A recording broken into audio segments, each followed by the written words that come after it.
श्री शिवाय नमस्तोभ्यम हर हर महादेव। रायपुर छत्तीसगढ़ में गुरुजी पंडित प्रदीप जी मिश्रा के द्वारा श्री शिव महापुराण कथा शुरू हो गई है।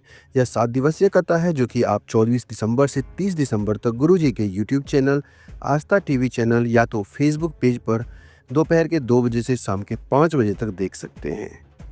आज की कथा में गुरुजी ने कैसा भी व्यापार हो, नौकरी हो, उसमें तरक्की प्राप्त करने के लिए बिल्कुल नया और सरल उपाय बताया है, जिसे करने के लिए आपको सिर्फ एक बेलपत्री और एक कलश जल की आवश्यकता होगी। उपाय कैसे करना है इसके लिए वीडियो को अंत तक जरूर देखिएगा। और नए साल की कथा की जानकारी हम आपको इसी वीडियो में देने वाले हैं कि गुरुजी की नए साल में कथा कहाँ पे होने वाली है। आज यानी कि 28 दिसंबर यानी कि 5वें दिन की कथा में गुरुजी ने लगभग 13 उपाय और उपयोगी जानकारी दी है। सभी की जानकारी हम आपको इसी वीडियो के माध्यम से देंगे। और यदि किसी कारणवश अगर आपने आज की कथा नहीं सुन पाए हैं तो इस छोटे से वीडियो को पूरा देखकर आप पूरे कथा का रास्ता तो प्राप्त कर सकते हैं। और कमेंट में हर हर महादेव जरूर लिखिएगा, महादेव आपकी सभी मनोकामनाएं को जरूर पूर्ण करेंगे।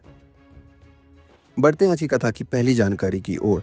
अगर आप मंदिर में जाकर 1 लोटा जल अर्पित कर रहे हैं, अगर आप शिवलिंग पर एक बेलपत्र या एक चावल का दाना भी अर्पित कर रहे हैं, या आप अपने घर में ही श्री शिवाय नमस्तुभ्यम, नमः शिवाय या ओम नमः शिवाय मंत्र का जाप कर रहे हैं, तो एक बात समझें कि आप रामकृष्ण सहित 33 कोटि देवताओं का आशीर्वाद प्राप्त कर रहे हैं। बढ़ते हैं आज की कथा की दूसरी जानकारी की ओर। जिस दिन आपको लगे कि बहुत ज़्यादा टेंशन हो, डिप्रेशन में हो, तो मंदिर में जाकर एकांत में बैठकर ओम का नाद करो। आज की कथा में गुरुजी ने बताया, जब अधिक टेंशन हो, दिमाग में चल रहा हो, दिमाग टेंशन में हो, डिप्रेशन में चल रहे हो, तो आपको मंदिर में जाकर एकांत में बैठना है और ओम शब्द का उच्चारण करना है, ओम शब्द का नाद करना है। अगर आप ऐसा करते हैं तो 33 कोटि देवी देवता तुम्हारे टेंशन को दूर करने के लिए, तुम्हारी समस्या को दूर करने के लिए तुम्हारे समक्ष आकर खड़े हो जाएंगे। और किसी से मिले तो श्री शिवाय नमस्तुभ्यम बोलो, घर से निकलो तो श्री शिवाय नमस्तुभ्यम बोलो, घर आओ तो श्री शिवाय नमस्तुभ्यम बोलो। ऐसा जब हम बार बार भगवान का नमस्कार करते हैं तो उतना शिव हमारे पास, हमारे समीप आ जाता है। बढ़ते आज की कथा की तीसरी जानकारी की ओर। गुरुजी ने कहा, जब डॉक्टर बोल दे तुम्हारी आयु कम है, जब डॉक्टर बोल दे तुम्हारे प्राण जाएंगे, तो शिव का नाम शुरू कर देना चाहिए।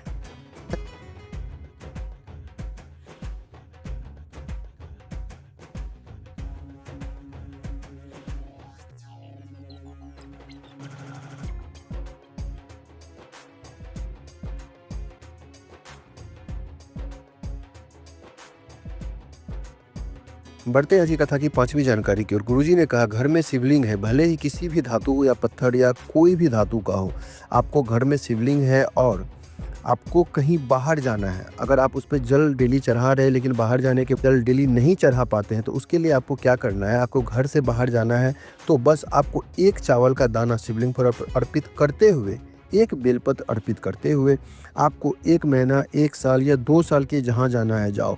शंकर कभी बद्दुआ नहीं देते, शंकर कभी श्राप नहीं देते। बस इतना मात्र कर देने से आप घर से कहीं पर भी जा सकते हैं।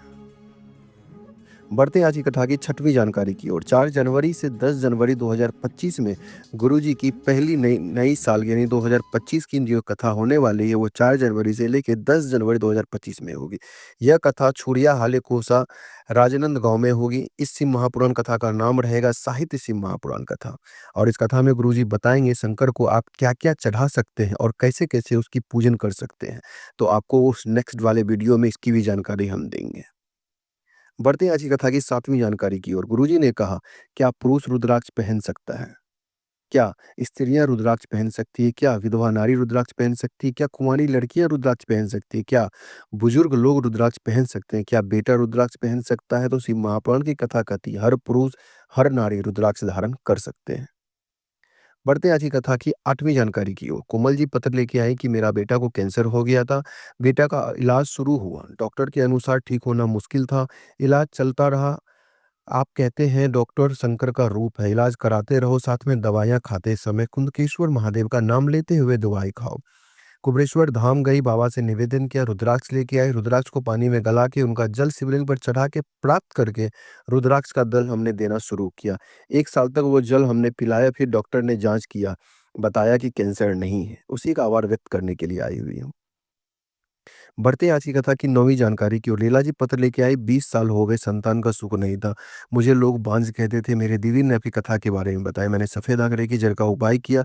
एक लोटा जल भोलेनाथ पर विश्वास करके कहा, सीहोर जाकर कंकर शंकर की पूजन करके आओ। कथा पंडाल में बैठी कथा सुनी। बाबा की कृपा से गर्भ ठहर गया।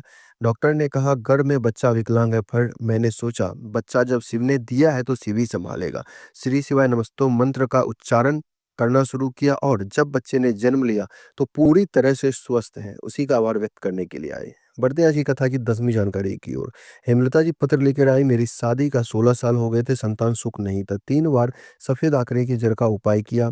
2 बार पशुपति व्रत भी किया। पांच कथा पंडाल में श्री शिव महापुराण की कथा सुनी। बाबा की कृपा से 9वां महीना चल रहा है। उसी का आभार व्यक्त करने के लिए आई हुई। बढ़ते आज की कथा की 11वीं जानकारी की ओर। गुरुजी ने कहा कई जगह ऐसा देखने को मिलता है जहां शिवलिंग को स्पर्श करने के लिए नहीं दिया जाता है।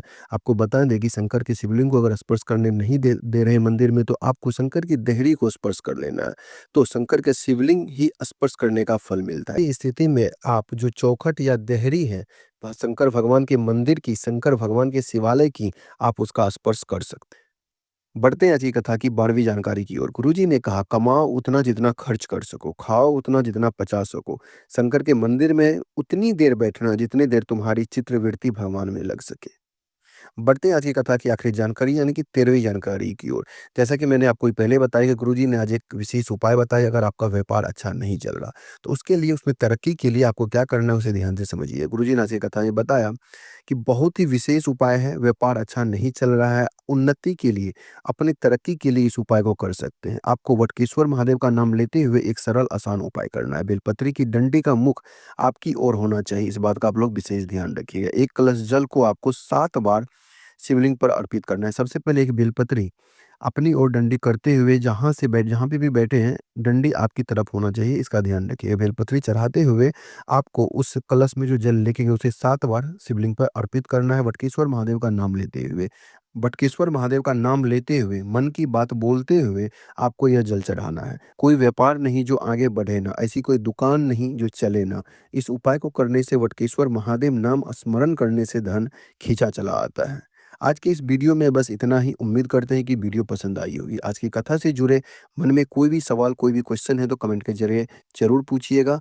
वीडियो अगर थोड़ी-सी भी उपयोगी लगी तो वीडियो को लाइक करके कमेंट बॉक्स में हर हर महादेव ज़रूर लिखिएगा। अगर चैनल पे नए हैं तो चैनल को सब्सक्राइब भी कीजिएगा।